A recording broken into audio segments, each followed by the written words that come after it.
Biglaang inuman nga lang yung naganap dito sa amin kagabi kasi nga kinabukasan ay birthday ko na. Sila nga yung mga taong unang bumati sa akin bago ako mag-birthday. Pero bago ang lahat, Elvin nga pala OFW dito sa bansang Taiwan. Kinabukasan nga ay dapat may lakad kami dito at pupunta kaming Chimay. Yun nga lang paggising namin ay maulan siya. Kaya mauudlot na naman yung lakad namin. Naglaba nga ako kagabi at nakisampay lang kami dito. Pagkatapos kong magsampay sa basement, biglang bumuhos yung ulan. Kaya eto, magkakape na lang muna kami ni Magic. Ito nga yung kinakape ko kasi nga mura siya at madami yung laman niya sa isang pack. Wala siyang gaanong lasa, which is good kasi nagpapababa ako ng sugar level. Kung kailan lagi akong nag-aaya dun sa Chimay, laging nauudlot yung lakad namin.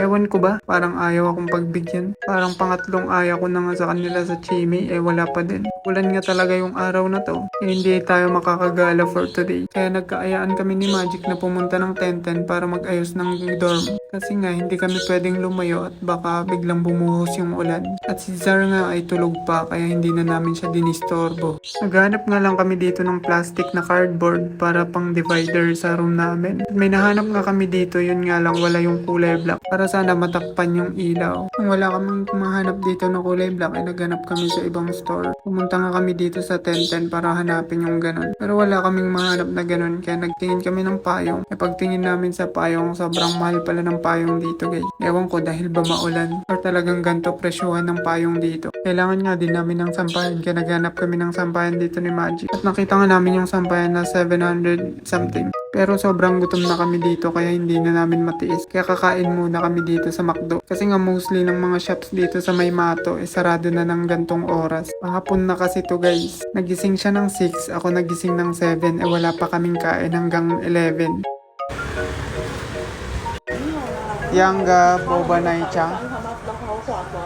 然后哦，对，你那个防皮肤很好的，好，皮肤不好最重要。 Sir.